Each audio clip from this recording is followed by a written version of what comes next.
My name is Catherine Voiton, and I'm Executive Director of Mary's Pence. And today we're going to share a little bit of our history and a little bit of our current work with this audience. So we're excited to be here.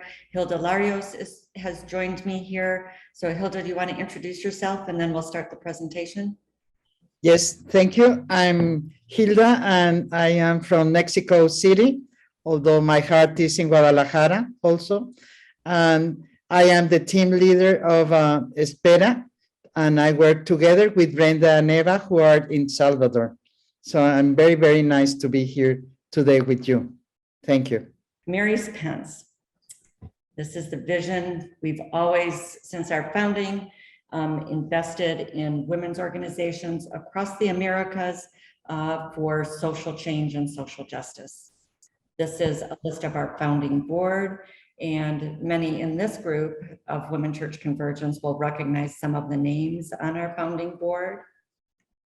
And this is Maureen Gallagher. She was our founding staff person, and she is I'm going to share a video of her talking about the founding of Mary's Pence. And the video is a cut of two different time frames. She's talking about one, when the initial idea for Mary's Pence came up with a group of women in Chicago, and then as they discussed their gathering of a board to start Mary's Pence.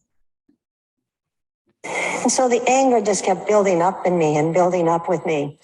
And one Sunday, I was at a prayer service, and Sheila Murphy and I came from the South Side to Patty Crowley's house. And Patty Crowley, you know, is an icon of the church. She and her husband started the Christian Family Movement. And after Patrick died, Patty continued working with the church and working with Catholic women and people. And at that prayer service, there were two things going on. One was a call to action article about Peter's Pence, and the other was some Mundelein students who were working with Patty, volunteering at the Cook County Jail, working with women. And they had been doing this for 5 years as a ministry. And finally, they decided that they could expand this ministry, but they needed some money. So they wrote a letter to the Cardinal explaining who they were, what they were doing, and could they please have $5,000 to create this ministry to help these women. At that prayer service, they were passing around a letter that said, "Keep up the good work, we have no money. Keep up the good work, we have no money." And on the other side of the room, people were talking about Bob McClory's article about Peter's Pence.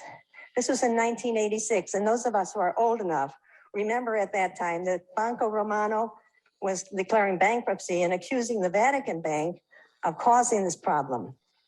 Well, after the collection of Peter's Pence in the United States and Germany, the Vatican, not saying that there were anything wrong, but gave millions of dollars to Banco Romano to help them out. So the article was saying, you know, where did this money come from? And why would the Vatican help this bank out? And so these two things were going on. And I leaned over to Sheila Murphy and I said, "This is terrible." And she said, "What we need is a Mary's Pence." And we laughed. We laughed. What we need is a Mary's Pence. So I called Sheila Murphy and I said, "Sheila, Mary's Pence, we can't let it die." Well, now Sheila was running for judge for Cook County, and she's a lawyer. She said, "I'm just too busy. I can't do anything." So I said, "Sheila, would you mind if I went ahead with it?" She said, "No, go ahead." So, Bridget, your daughter, okay. So we started Mary's Pence. And so what did I do? I called up some women I knew, some of the women from Chicago Catholic Women and some of the women from Call to Action. And we started meeting. I can't remember all of them, but I can remember Sheila Daly, who was marvelous, Donna Quinn, Ava Squandenin, who was a professor of theology at St. Xavier University, and Judy Bobber, who was a religion teacher at Mother Macaulay High School. And we sat around the dining room table and we talked and we talked and we talked. And so Sheila Daly finally says, "We'll talk here forever. We've got to do something. Let's set a date and decide who we want on the board, and let's move with this." So we didn't look at a calendar, and one buddy at the table said, "April would be good because that's spring, so there might be some breaks and these people can come." So we, out of the air, we decided April 28th. Now there were 2 Dominicans sitting at that table and they didn't register, but anyway.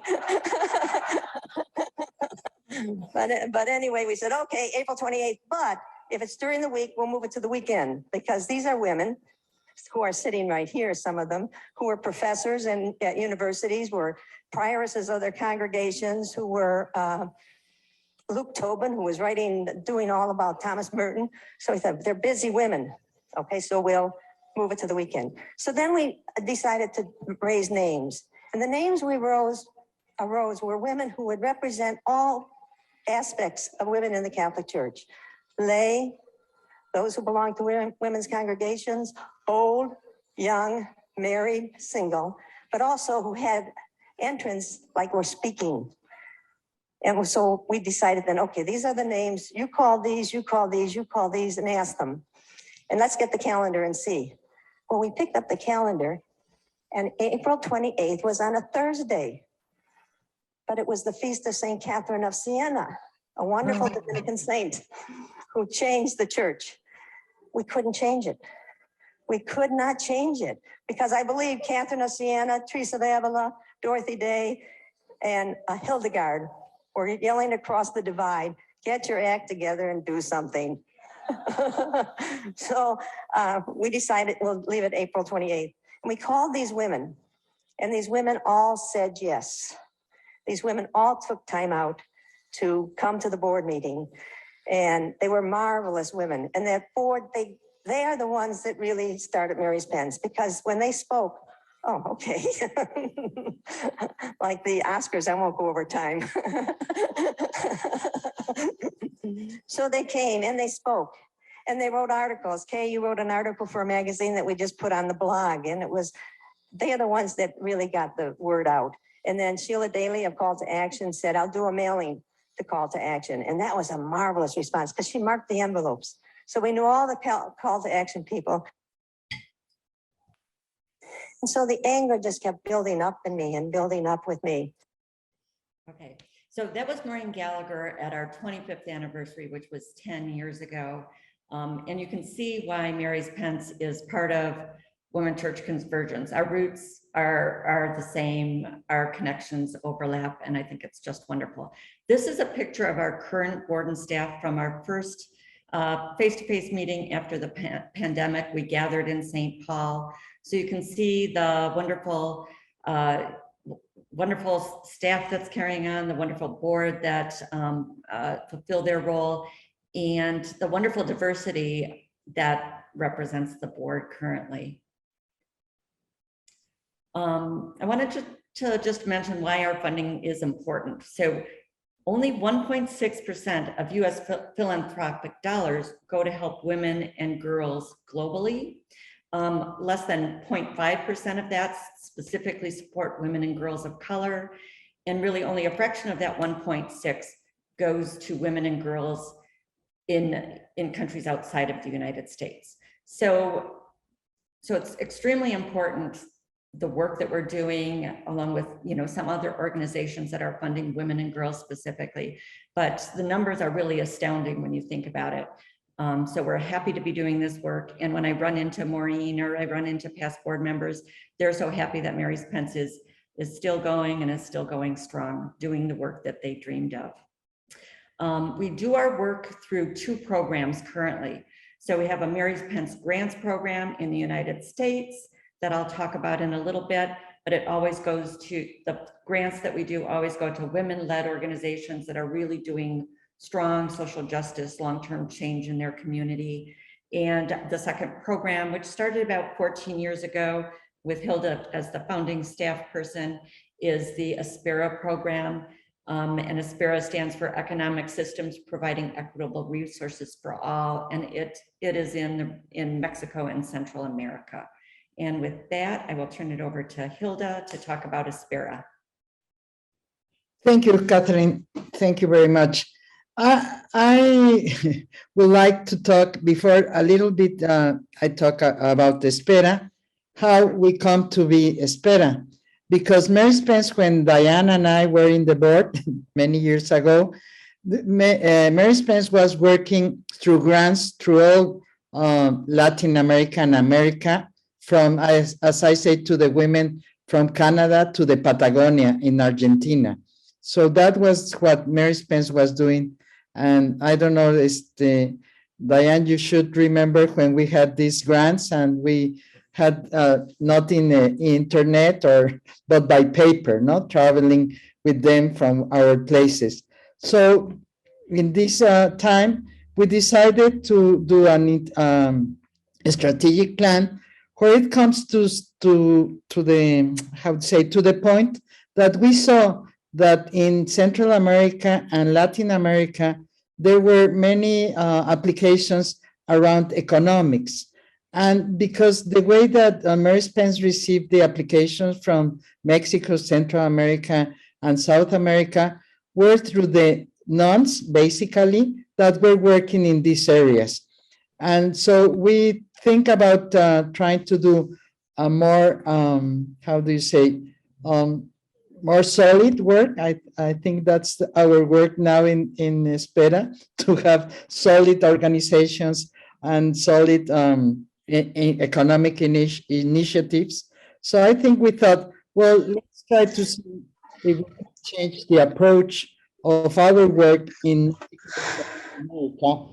We thought of that because we had an experience in Mexico around having lending pools for women who administrate themselves, the lending pools, and try to do good with their economic initiatives.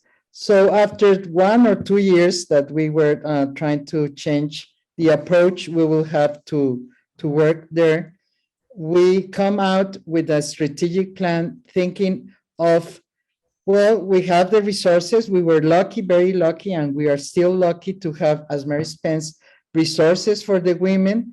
And the women had their ministries, and as Maureen Gallagher says, they have the ministry, but we don't have money. And in those times, we say, well, Mary Spence has the money, and the women have their ministry in place. So the two things together give birth, as I see, and the experience we had in Mexico of Espera. And after that, well, it's 14 years that we have been in the region, and we had been working together with the organizations because the women are in the central, but since the beginning, we thought of working with partners organizations where the women were organized. So I think this is our third or fourth strategic plan that we have worked out. And we now have 4 strategic lines that you can see in the picture: the economic autonomy through solid economic initiatives, solid women organizations, family farming, and emotional well-being. Through all these years, what we have been doing is accompany the organizations and the women to see how we can get more efficiency in our accompaniment and in their response to their own needs. And with this, we began with lending pools that we gave as a grant to all the organizations with whom we partner. And from there, the organizations do their work together with the women to support their lending, their economic initiatives. After a 2019 evaluation, we saw that after all these years, Espera and Mary Spence had the experience to go in a deeper way to see how the women can go further with the economic initiatives and not just with money for survival. This is still a dream, no? Because when we say not money just for survival, is because we have seen in all these years that the women had given a lot of time to these economic initiatives and not always have succeeded in having or getting more than $1 or $2 every day to help their own families.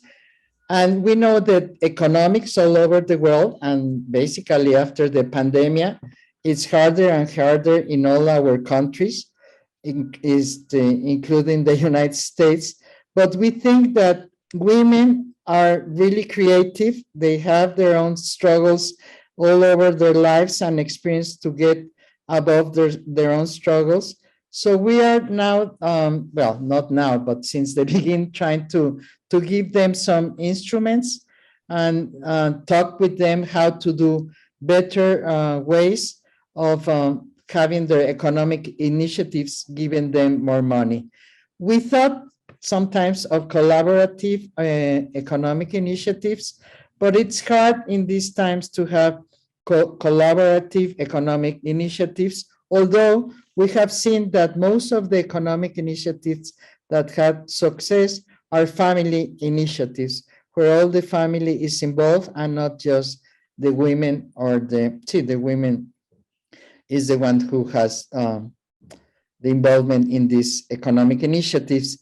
And the other thing we discovered through all these 14 years was it was very, very important that the women have some emotional well-being, what we call in this strategic plan, because most of the women with whom we work are women from rural areas, and in Salvador and in Guatemala and Nicaragua, as you know, many of them have been involved in all the previous wars, civil wars in these countries. And in a way, they still have some wounds, let's say, of the heart that they need to heal, and in order to be able to be in a better place and in a better control of their own lives and in their families and communities, to get along better. No? So we are trying, since I think 5 years ago, working with them in all these emotions that will help them to be more in control of their lives as we see it. And so we include that. And after the pandemic, because I think we should talk before and after the pandemic, there was a need of getting to support the organizations that were still doing, that were already doing the work of family farming, what we call it, because we could see, for example, in Salvador, that when the pandemic began, everyone has to stay home.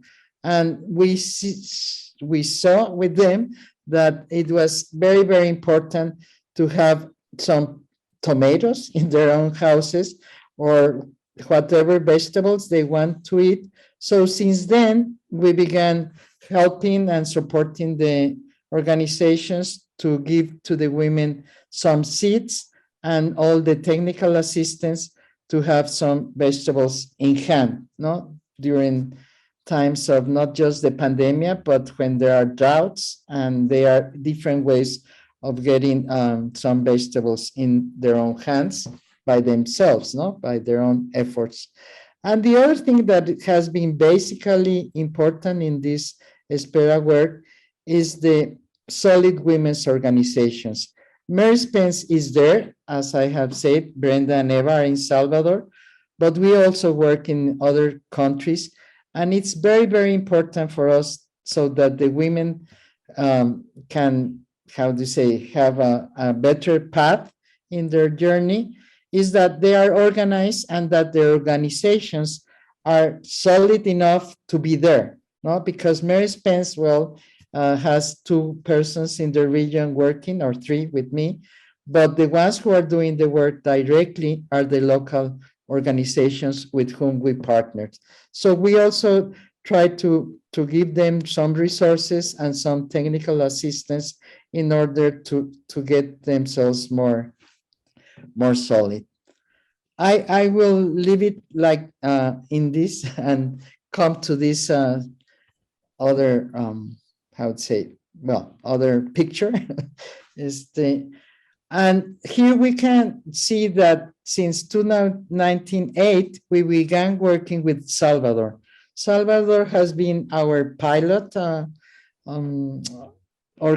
partner organization, that it's the Concertación. And from 2008 to these days, 2022, there are 7 organizations with whom we are partnering. And the last one is began in 2021 during the pandemic, but it has been through all these years that we have been in Salvador working with these partner organizations.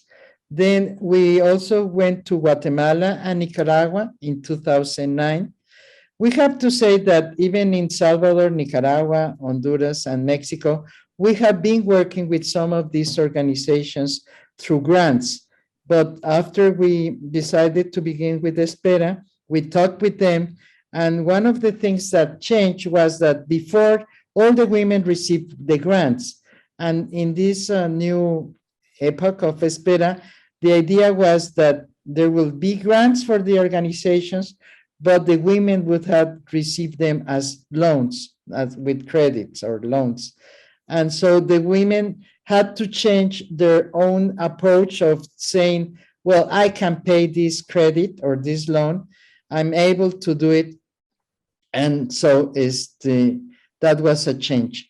And you could see that after Nicaragua and Guatemala, we went to Mexico. And the last country where we worked in 2012 was Honduras. We are still working with all these organizations, except two, one in Guatemala that we are not longer working with them, and another one in Nicaragua, in Honduras. But most of all the partners with whom we began are still working with us, or we working with them. Thank you. And now we will see a video that was done by one of the some volunteer group women in Salvador to show a little bit about Espera in Salvador, together with Eva and Brenda being their part.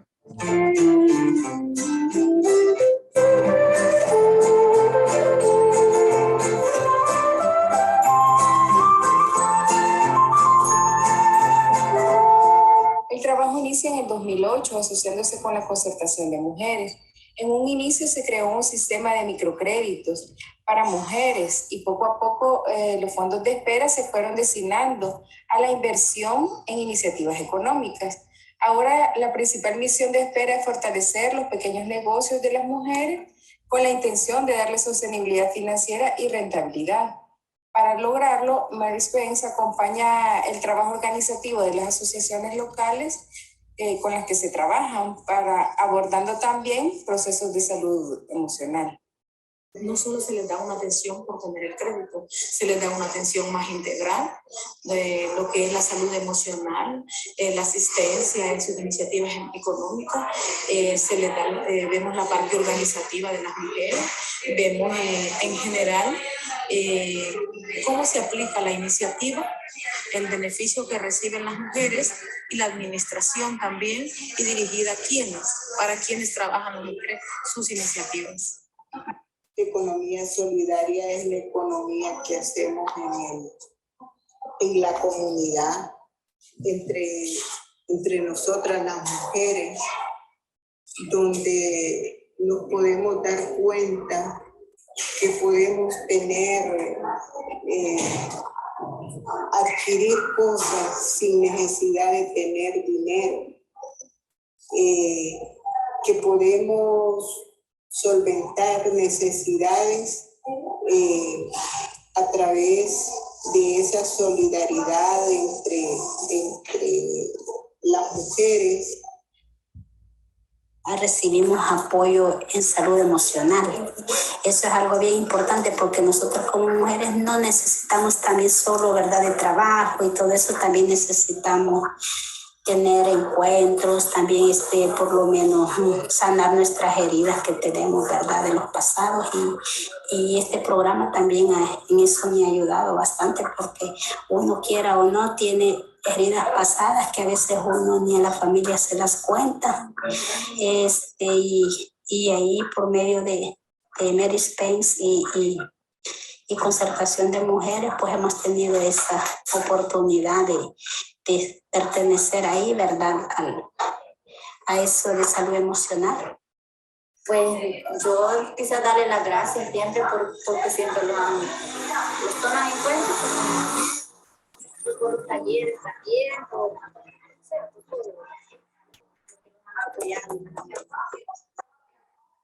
Darle las gracias a Mary Pence, que ellas han sido las que nos han apoyado, dándole las gracias a a ellas, que sin ellas nosotros estuviéramos ahí haciendo nada, cuidando niños todavía. Yo le doy las gracias a Pence y a Concertación de Mujeres y a otras instituciones, pues que haya oportunidad de seguir apoyando a las mujeres, y porque necesidades en las comunidades hay muchas y como mujeres necesitamos el apoyo siempre. Yo estoy muy agradecida, les agradezco mucho y abrazos para todos. Para nosotras, las mujeres que trabajan en conjunto con la Concertación de Mujeres, tienen el poder de generar cambios efectivos y duraderos a nivel comunitario y municipal.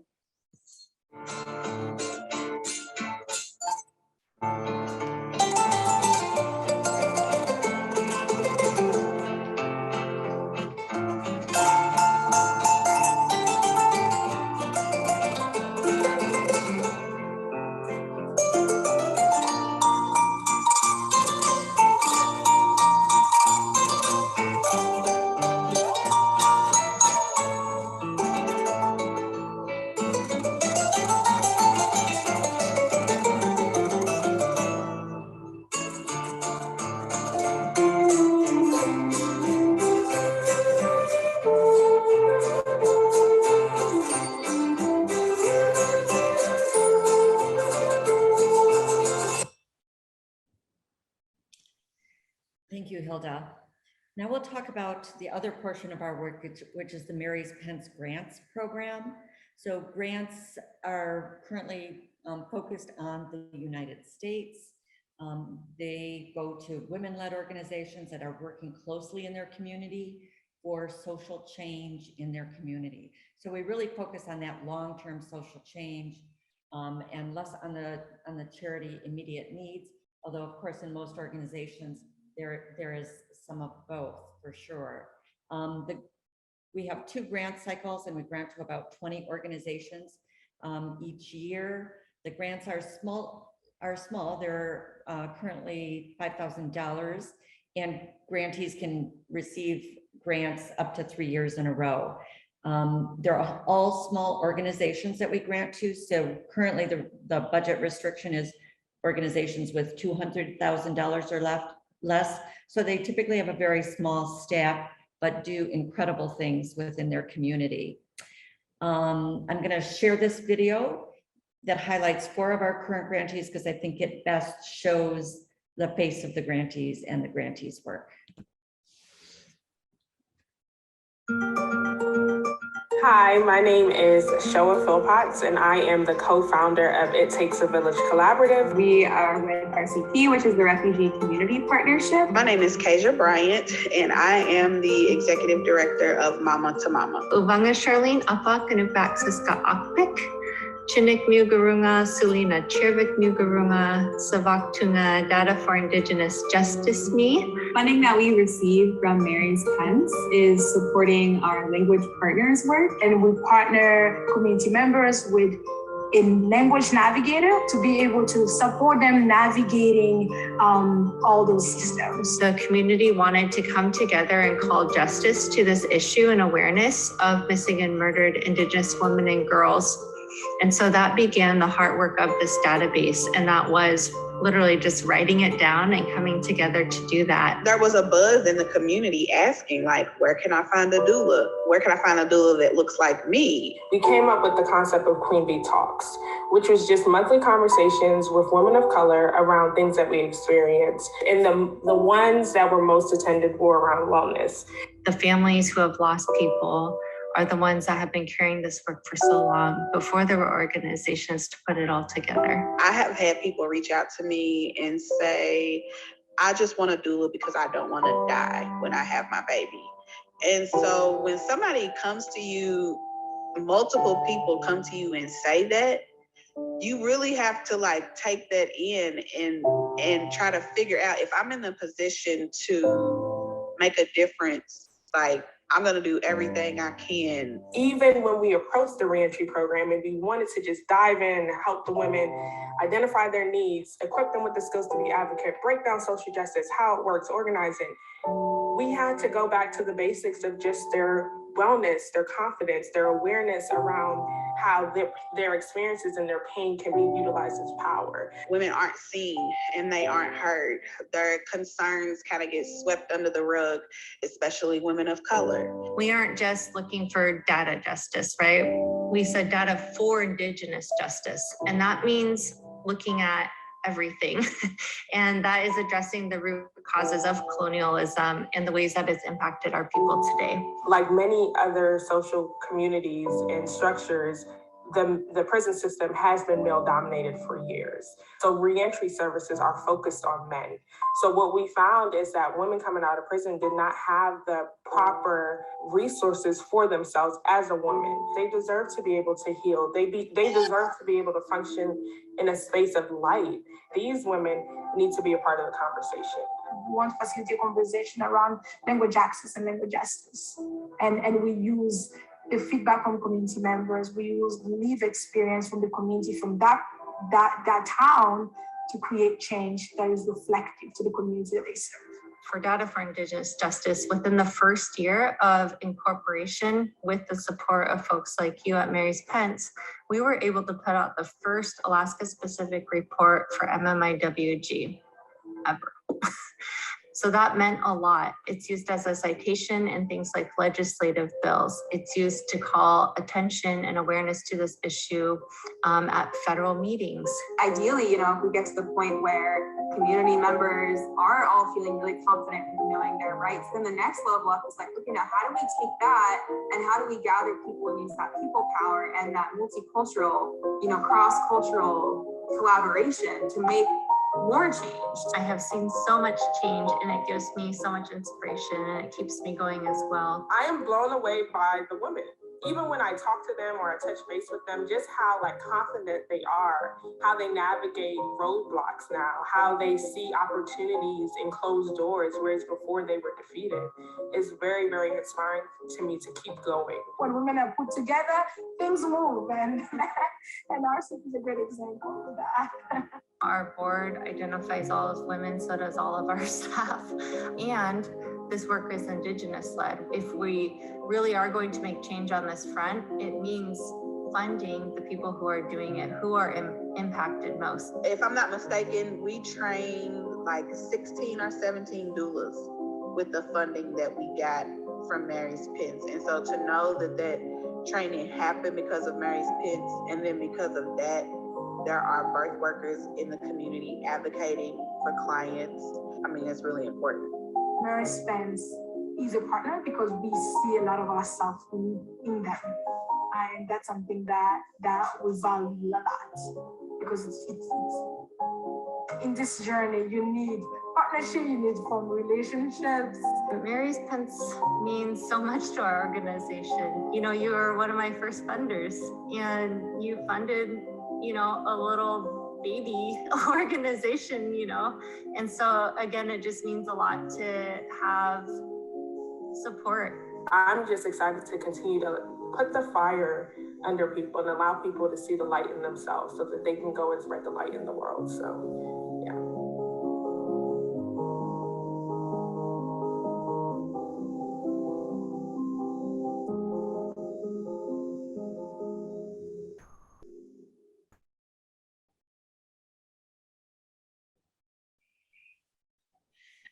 So that's an example. Those are examples of our grantees.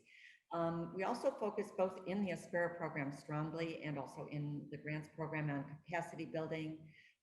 We do webinars, we provide coaching, we check in with our grantees during the grant cycle, which not many grantors do for organizations this size for sure. And before the pandemic, we did an annual retreat for a couple of years, and we will pick it up again this year, where we gathered representatives from the organizations in a retreat where there were learning opportunities, where there were networking opportunities. And the women have talked about how that's been really, really impactful when we've been able to do it. We've been recognized for our grants program. Here's a couple of the recognitions we got, both within Minnesota and national. So that's really meaningful to us. And I want to remind you that there are many ways for you folks to get involved in Mary's Pence. If you're not already getting our mailings, you can sign up for our email list or our newsletter on our website or by mailing our office. It really helps if you spread the word by sharing social media.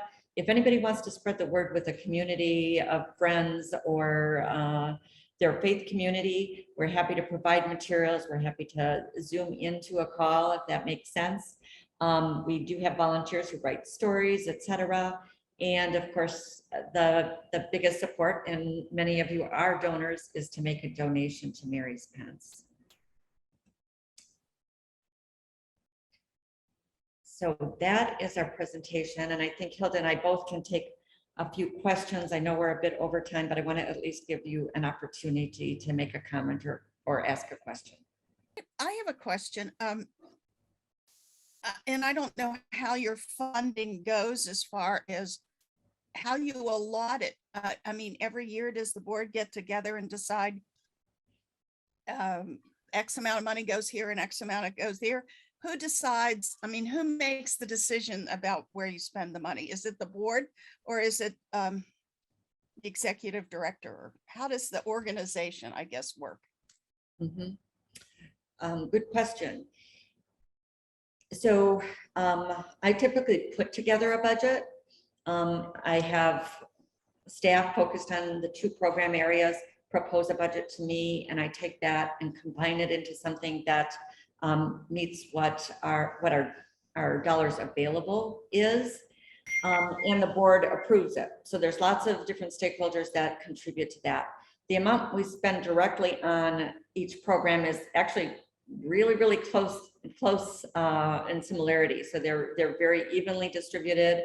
We think it's really important to support organizations in the United States because they are our community, and people in Central America and Mexico are our neighbors, and the needs are different. You know, some are more economic, some are social change, but both those needs exist within the communities.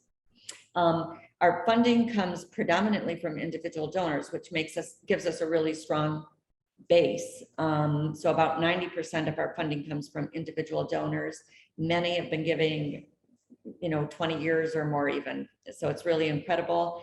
And about 10% comes from grants, and grants come predominantly right now from women's religious congregations.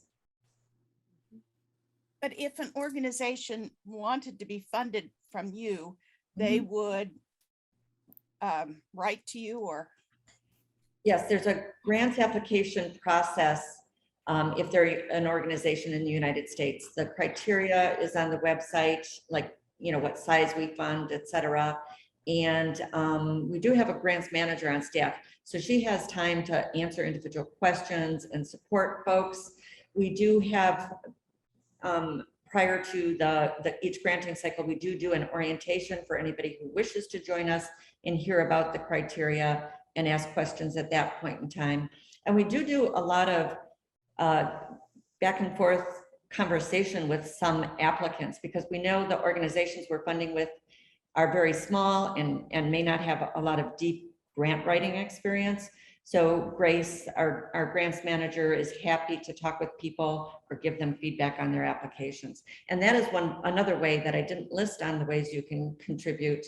But if you know organizations that can use the funding and they fit our criteria, we're happy to have you spread the word. Any other questions or comments? Diane. Just a big thank you. Gracias por todo. It's been amazing to listen to your presentation today and to be part of the 35th anniversary. Particularly to see how the Aspera Fund has just expanded from 2008 to now. And Hilda, I know that's your gift. And you have just made it possible for women in Latin America to connect with Mary's Pence and Mary's Pence with them. And what a gift, what a legacy to see. And my heart is just warmed looking at the witness that the women in Latin America have given. So big thank you. And to also see how the grants program has grown. Hilda, when you said, remember when we used to look at the papers, oh my God, the boxes would arrive and go through and you're like, these are people's lives. How do you choose who gets a penny and who gets $100? And it's amazing to see what media has made possible to get the work done in an easier way. But more than that, to see the breadth of the U.S. grants and the diversity and the women's organizations that have been able to really survive and thrive on $5,000 or less.